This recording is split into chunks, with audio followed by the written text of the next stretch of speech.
বন্ধুরা ভাবুন তো, একটা দল 471 রান তুলেছে প্রথম ইনিংসে, দ্বিতীয় ইনিংসেও আবার 370-এর মতো রান তুলেছে তারা, তারপরেও তারা ম্যাচটা হেরে গেল। এটা কি কখনো শুনেছেন আপনারা? হয়তো না। আর সেই দল যদি হয় ভারতীয় দল, তাহলে প্রশ্ন তো উঠতেই পারে, কে দায়ী? ফিল্ডিং, বোলিং নাকি ব্যাটিং নাকি কোচ? সেটাও একটা বড়সড় প্রশ্ন হয়ে দাঁড়িয়েছে এখানে। আজকের ভিডিওতে আমরা তুলে ধরবো এই ঐতিহাসিক টেস্টে হারের পিছনে প্রতিটি নাটকীয় মুহূর্ত, গৌতম গম্ভীরের প্রতিক্রিয়া, গৌতম গম্ভীরের এই হারের পিছনে কি কিছু ভূমিকা আছে, আর জানবো এটা ছাড়াও আরো আমরা জানবো কারা কারা বাদ পড়তে পারেন পরবর্তী ম্যাচ। তাহলে বন্ধুরা অবশ্যই পুরো ভিডিওটি দেখুন শেষ পর্যন্ত। একটু অংশ মিস করলেও আপনি নিজেই পিছিয়ে থেকে যাবেন। ভারত বনাম ইংল্যান্ড 5 ম্যাচের টেস্ট সিরিজের প্রথম টেস্ট। ভারত প্রথম টেস্টে ব্যাটিং করতে নেমে এবং তোলে বিশাল একটা স্কোর 471 রানের প্রথম ইনিংসে, এবং ইংল্যান্ড দ্বিতীয় ইনিংসে স্কোর ব্যাটিং করতে নেমে তারা মাত্র 6 রানের শর্টেজ অর্থাৎ 465 রানে গিয়ে আটকে যায়। পরবর্তীতে দ্বিতীয় ইনিংসে ভারত ব্যাটিং করতে নামলে তারা 364-এর মতো রান করে, আর এরপরই আসে কাহানিতে টুইস্ট, অর্থাৎ ইংল্যান্ডের কাছে তখন লক্ষ্য দ্বিতীয় ইনিংসের জন্য 371। তখন সবাই ভেবেছিল ভারত বুঝি সহজেই জিতে যাবে, কিন্তু পঞ্চম দিনে পাল্টে দিল গোটা বাজি। ইংল্যান্ড ব্যাট করতে নেমে পঞ্চম দিনে দ্বিতীয় ইনিংসে 371 রান তারা করতে নেমে দুর্দান্ত ভাবে ব্যাটিং করে ম্যাচটাকে সহজেই জিতে নিয়ে চলে গেল। ভারতের পরাজয়ের পিছনে এখানে আমরা 3টি কারণ বিশেষভাবে উল্লেখ করেছি। প্রথম হলো ফিল্ডিং এর ভুল। এই ম্যাচে 10 থেকে 12টি গুরুত্বপূর্ণ ফিল্ডিং মিস হয়েছে, তার মধ্যে তো 5টা ক্যাচ ছেড়েছে যশস্বী জয়সওয়াল, যেটা একটা এক্স ফ্যাক্টর হয়ে উঠেছে আমাদের ফার্স্ট টেস্টটা হারার পিছনে। যদি একটা ফিল্ডার 5টা টেস্ট ম্যাচে ক্যাচ ছাড়ে, তাহলে কি কোনোদিনও সম্ভব একটা ম্যাচ যে? তোমাদের এই বিষয়ে কি মত অবশ্যই কমেন্ট করে জানাবে।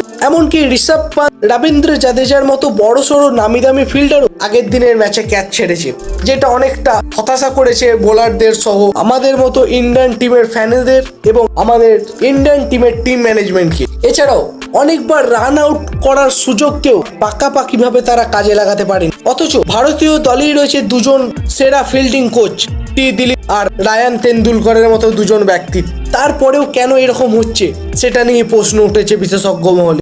দ্বিতীয় যে কারণটি উঠে এসেছে সেটি হলো বাজে বোলিং। পঞ্চম দিনের উইকেট ছিল বোলারদের পক্ষে, উপরন্তু ছিল ওভারকাস্ট কন্ডিশন, তবুও বুমরা, সিরাজ, প্রসিদ্ধ কৃষ্ণা, শার্দুল ঠাকুর কেউই ঠিকঠাক ভাবে বোলিং করতে পারেন।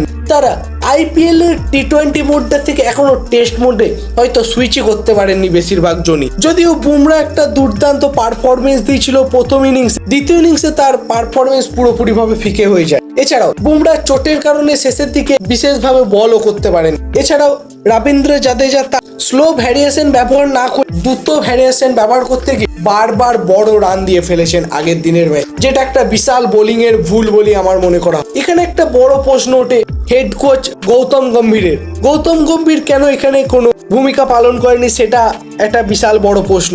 আর তৃতীয় নম্বর যে বড় কারণ সেটি হলো মিডিল অর্ডার এবং লোয়ার মিডিল অর্ডারের ব্যর্থতা। প্রথম ইনিংসে 3 উইকেটে 430 রানে পৌঁছে যায় আমাদের ভারতীয় দল, আর মাত্র 40 রানের মধ্যেই পুরো দলকে গুটিয়ে দেয়। দ্বিতীয় ইনিংসের ক্ষেত্রেও প্রায় একই দেখা যায়, অর্থাৎ ঋষভ পান্ত পর্যন্ত ব্যাটিং অর্ডার ঠিকঠাক। ঋষভ পান্তের পরে করুণ নায়ার, রবীন্দ্র জাদেজা, শার্দুল ঠাকুর এরা কেউই তাদের ভূমিকা পালন করতে পারেননি।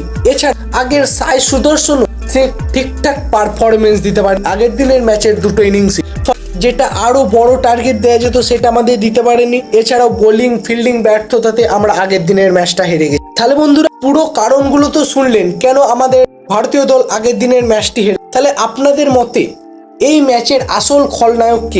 আপনি কাকে বাদ দিতে চাইবেন পরবর্তী টেস্ট, যার কারণে যে মূল কারণ হয়ে উঠেছিল প্রথম টেস্ট ম্যাচটা আমাদের হারের পিছনে? আপনার মতামত অবশ্যই নিচে কমেন্ট করে জানিয়ে দিন। আর ভিডিওটি ভালো লেগে থাকলে লাইক করুন এবং চ্যানেলে নতুন হয়ে থাকলে চ্যানেলটি সাবস্ক্রাইব অবশ্যই করে নেবেন, আর বন্ধুদের সঙ্গে অবশ্যই শেয়ার করে দেবেন আমাদের চ্যানেলের লিঙ্ক। এছাড়াও ডেসক্রিপশন বক্সে দেখুন একটা লিঙ্ক আছে, যেখানে ক্লিক করুন এবং জয়েন হয়ে যান আমাদের কমিউনিটিতে, যেখানে আমরা ক্রিকেট রিলেটেড আপডেট সবার প্রথমে দিয়ে থাকি। অবশ্যই আপনি এখানে জয়েন হয়ে গেলে ক্রিকেট নিয়ে আপডেটেড থাকবেন, তাহলে অবশ্যই জয়েন হয়ে যাবেন। তাহলে বন্ধুরা আজকের জন্য এই পর্যন্তই। ফিরে আসছি খুব শীঘ্রই নতুন কোনো আপডেট নিয়ে। ততক্ষণের জন্য জয় হিন্দ।